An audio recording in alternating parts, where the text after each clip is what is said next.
lecture we will discuss about the chapter number 1 of computer science, that is the problem solving. In this chapter we will discuss about the details of problem solving and the some basic concepts that we are used to solve any particular basic problem. First of all, we will discuss about the introduction of problem solving. Problem solving means to solve any particular problem. जैसे कि हम जानते हैं कि हमें daily life में मुख्तलिफ problem face करनी पड़ती हैं। हर प्रॉब्लम को सॉल्व करने में हर प्रॉब्लम का कोई ना कोई हल होता है। उस प्रॉब्लम को सबसे पहले समझना कि वो प्रॉब्लम है क्या, फिर उसको मतलब पर्टिकुलर सिचुएशन के अकॉर्डिंग सॉल्व करने की कोशिश करें।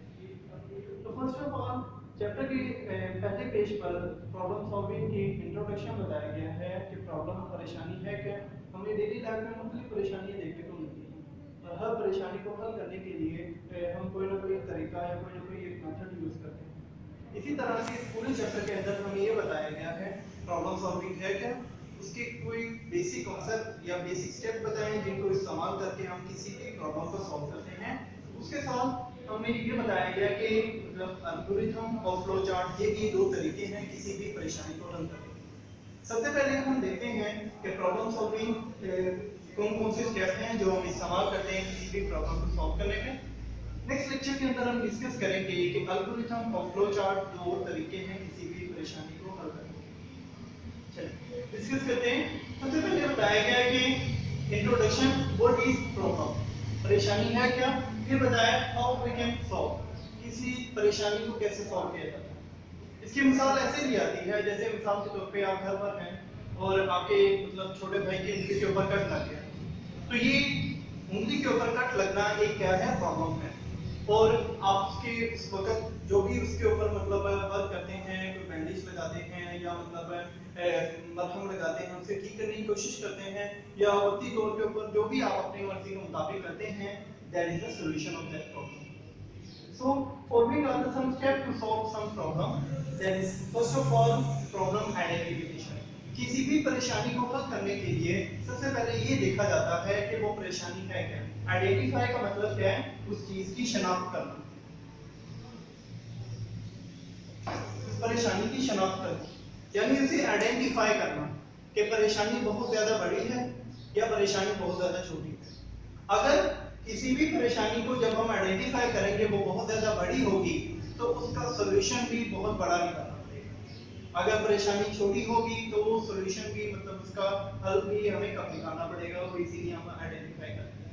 ठीक है, जब आप किसी भी प्रॉब्लम को हल कर आइडेंटिफाई यानी उसकी शनाख्त कर लेते हैं तो सेकंड स्टेप आता है स्पेसिफाई रिक्वायरमेंट, कि उसके लिए किन किन चीजों की जरूरत है। रिक्वायरमेंट लफ्ज रिक्वायर्ड से निकला है जिसका मतलब होता है किन किन चीजों की जरूरत है किसी भी स्पेसिफाई यानी मखसूस किसी भी प्रॉब्लम को सॉल्व करने के लिए किन किन चीजों की रिक्वायरमेंट है या किन किन चीजों की जरूरत है किसी भी परेशानी को हल करने के। जब हमें पता चल जाता है प्रॉब्लम है क्या, फिर हमें यह पता चल जाता है कि किन किन चीजों की जरूरत है, थर्ड हम उस प्रॉब्लम को एनालाइज करते हैं। एनालाइज का मतलब कि उसे जांचना। ठीक है, मिसाल के तौर पे अगर प्रॉब्लम छोटी थी तो आपने उसका हल भी कम निकाला, मीन आपने एनालाइज किया कि मतलब प्रॉब्लम जो है वो बहुत ज्यादा छोटी है। अगर प्रॉब्लम बहुत ज्यादा बड़ी होगी तो आपको एनालाइज भी ज्यादा करना पड़ेगा। जैसे मैंने अभी आपको एग्जांपल दी कि अगर छोटे भाई की उंगली के ऊपर कट लगा है तो मैं एनालाइज करूंगा। अगर प्रॉब्लम उंगली के ऊपर कट कम लगा है तो मैं एनालाइज करते हुए हो सकता है कि जो भी मेरे पास बैंडेज या प्लास्टर वगैरह हुआ मैं वो लगा दूंगा।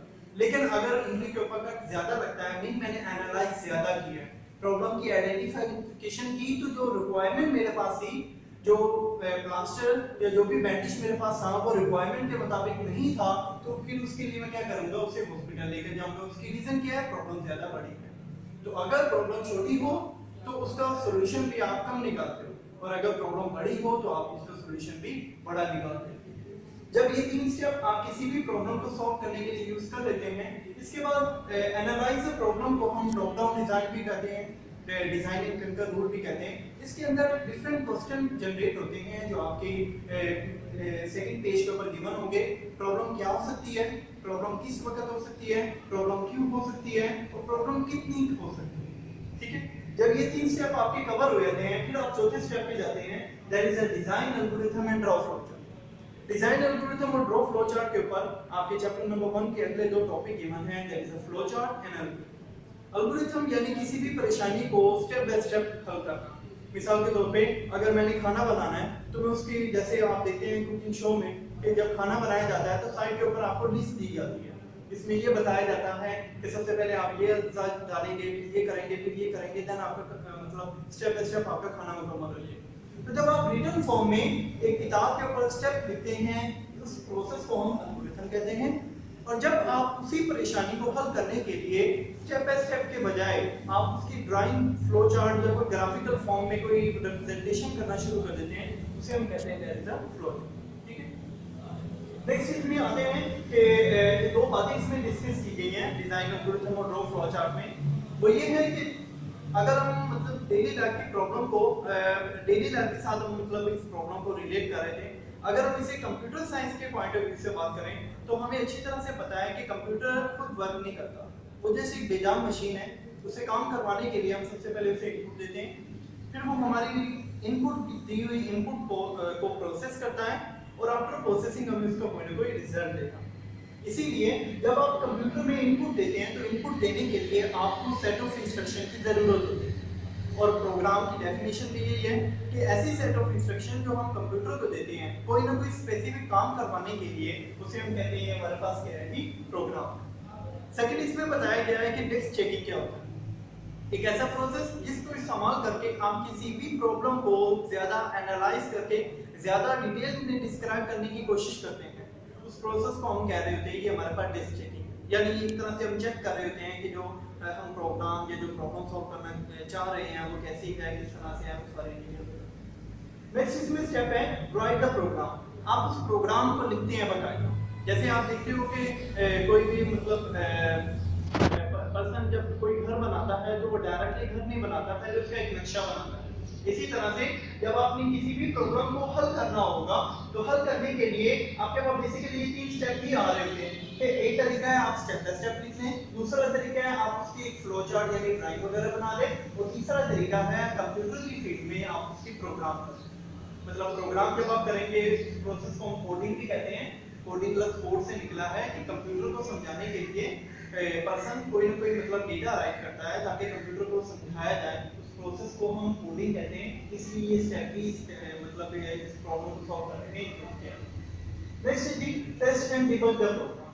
टेस्ट का मतलब आप देखते हैं कि जैसे स्टूडेंट सारा साल पढ़ते हैं तो लास्ट में उनके टेस्ट लिए जाते हैं ये चेक करने के लिए कि स्टूडेंट को कितना आता है। इसी तरह से जब आप किसी भी प्रॉब्लम को सॉल्व कर रहे हैं तो ये चेक करने के लिए कि वो जो प्रॉब्लम आपने सॉल्व की है वो सही है या नहीं, तो उसके लिए आप उसे टेस्ट करते हैं। टेस्ट में हमें ये पता चलता है इसमें क्या खामी है, हमें कितनी जरूरत है और इसे ज्यादा मतलब डिटेल से डिस्क्राइब करने की या ज्यादा इसके ऊपर मेहनत करने की। जब आप उसे टेस्ट कर लेते हैं तो आपको पता है कि जब आप किसी चीज को टेस्ट करते हैं तो उसमें हमेशा गलतियां निकलती हैं। उस प्रोसेस को हम डिबग कहते हैं।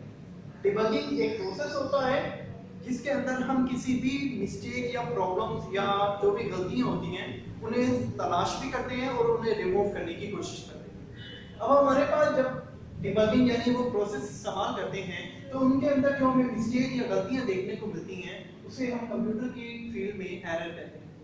एरर यानी गलतियां, मिस्टेक जो हम किसी भी प्रोग्राम को सॉल्व करते हुए उसके बिटवीन आते हैं। तीन तरह के हमारे पास एरर्स होते हैं किसी भी प्रॉब्लम को सॉल्व करने में। फर्स्ट ऑफ ऑल इनमें सिंटैक्स एरर होता है। जब आप कोई भी प्रोग्राम लिखते हैं, मिसाल के तौर पे मैंने यहाँ एक प्रोग्राम इस तरह से राइट किया है, 3 लाइनें मैंने एक प्रोग्राम की राइट की है, तो सपोज इसके दरमियान में यहाँ पे स्पेलिंग मिस्टेक आ गई।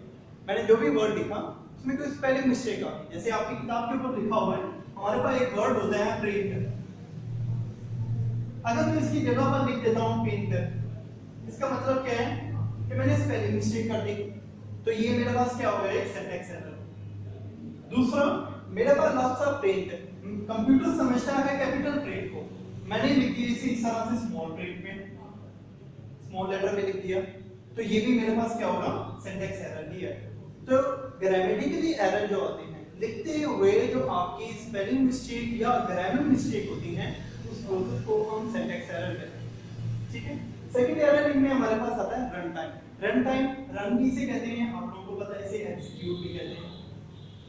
तो जब आप किसी भी कंप्यूटर के अंदर प्रोग्राम को राइट करते हैं तो राइटिंग के दौरान आप प्रोग्राम को चलाते हैं, तो चलाने के दौरान यानी प्रोग्राम की रनिंग के दौरान अगर कोई एरर आता है उसे हम रन टाइम एरर कहते हैं कि मेरे पास कोई रन टाइम एग्जीक्यूशन के दौरान जो एरर आया उसे रन टाइम एरर।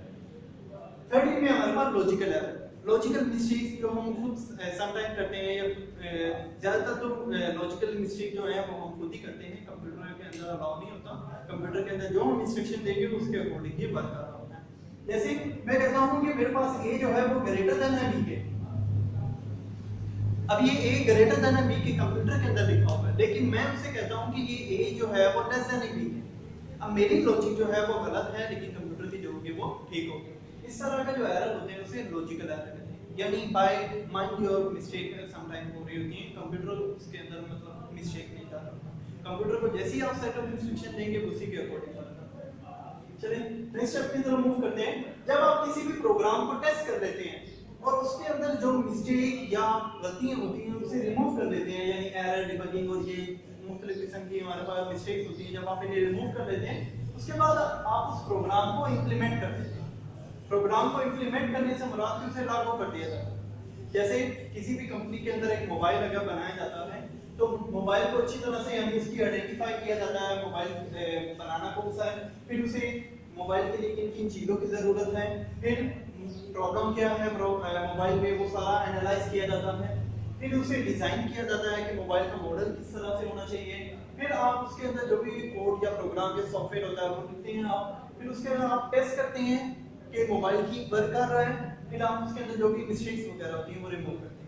जब सब कुछ हो जाता है तो फिर आप जितने भी लोगों के लिए जिन लोगों के लिए मोबाइल बनाया गया होता है उनको आप इंप्लीमेंट करते हैं, यानी वो मार्केट के अंदर लगाया जा रहा है। इंप्लीमेंट द प्रोग्राम का मकसद होता है कि जो चीज़ आपने बनाई है उसे लागू किया जाए लोगों के ऊपर, ताकि लोग उसे इस्तेमाल करके फाइंड करें कि इसमें क्या मिस्टेक आ रही है, किस तरह से वर्क किया जा रहा है एंड अप टू सो। इसी तरह से नेक्स्ट स्टेपिंग में आता है maintain and update the program. जब आप वो प्रोग्राम या जो भी आपके पास चीज होती है वो इंप्लीमेंट कर देते हैं, इंप्लीमेंट करने के बाद आप उसे मेंटेन करते हैं। मेंटेन करने का मतलब होता है कि उसे बैलेंस लेकर चलना। जैसे एक प्रोडक्ट कंपनी के अंदर बनाया जा रहा है, लोग उसे इस्तेमाल कर रहे हैं, ऐसा नहीं है कि वो एक मोबाइल अगर कंपनी के अंदर बनाया जा रहा है तो वो 4 दिन इस्तेमाल किया गया है, लोगों के पास है, अब लोगों को मोबाइल की कोई चीज़ खराब हो जाती है तो वो मार्केट में ठीक करवाने के लिए जाते हैं, तो कहा जाता है कि कंपनी में इसकी जितने भी पार्ट्स हैं वो नहीं बनाए जा रहे, मीन आपने उसे मेंटेन करने की कोशिश नहीं की है। तो इसी तरह से जब आप मेंटेन करना किसी भी प्रोग्राम को या किसी भी चीज़ को वो बहुत ज़्यादा ज़रूरी होता है। उसके बाद आप उसे अपडेट करते हैं।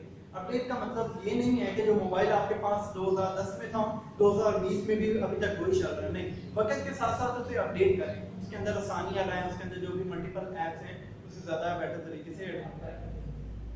सेकंड इसे डॉक्यूमेंट द प्रोग्राम। आपकी जो भी मतलब चीज़ आपने बनाई है, जो भी आपने प्रोग्राम बनाया है, जो भी सॉफ्टवेयर बनाया है, आप उसकी डॉक्यूमेंट तैयार करें। डॉक्यूमेंट का मतलब ये है कि जो भी चीज़ आपने बनाई है आप उसकी बाकायदा एक डायरी लेते हैं, वो डायरी के अंदर सारी डिटेल बताते हैं, या आजकल तो इंटरनेट का दौर है तो वेबसाइट्स आप बना देते हैं, ताकि लोगों को जो भी आपकी कंपनी जो भी आपका प्रोडक्ट है उससे रिलेटेड कोई भी चीज़ आइडेंटिफाई करनी हो तो वो सिंपल फॉर्म में वेबसाइट पर जाएं और उससे रिलेटेड जितनी भी डिटेल है, किस वक्त बनाया गया था, कब बनाया गया था, क्यों बनाया गया था और क्या क्या उसके अंदर मतलब अपडेशन आई, वो सारी डिटेल जो है वो डॉक्यूमेंट द प्रोग्राम के अंदर बयान की। ठीक है, तो समरी टॉपिक ये है कि हमने आज डिस्कस किया है कि हमारे पास प्रॉब्लम सॉल्विंग क्या होता है, यानी किसी भी प्रॉब्लम को सॉल्व करने का तरीका क्या होता है। फिर हमने देखा कि इंट्रोडक्शन क्या है, इंट्रोडक्शन में हमारे पास 2 क्वेश्चन थे, प्रॉब्लम यानी परेशानी होती क्या है और उसे सॉल्व कैसे किया जाता है। फिर हमने देखा कि किसी भी प्रॉब्लम को सॉल्व करने के लिए कौन कौन से स्टेप्स गिवन होते हैं। ये हमारे पास टोटल 9 स्टेप थे किसी भी प्रॉब्लम को सॉल्व करने के लिए। नेक्स्ट लेक्चर में इंशाल्लाह हम देखेंगे एल्गोरिथम क्या होता है और एल्गोरिथम की मतलब कौन कौन से स्टेप होते हैं, किसी भी परेशानी को कैसे हल किया जाता है। Thank you so much.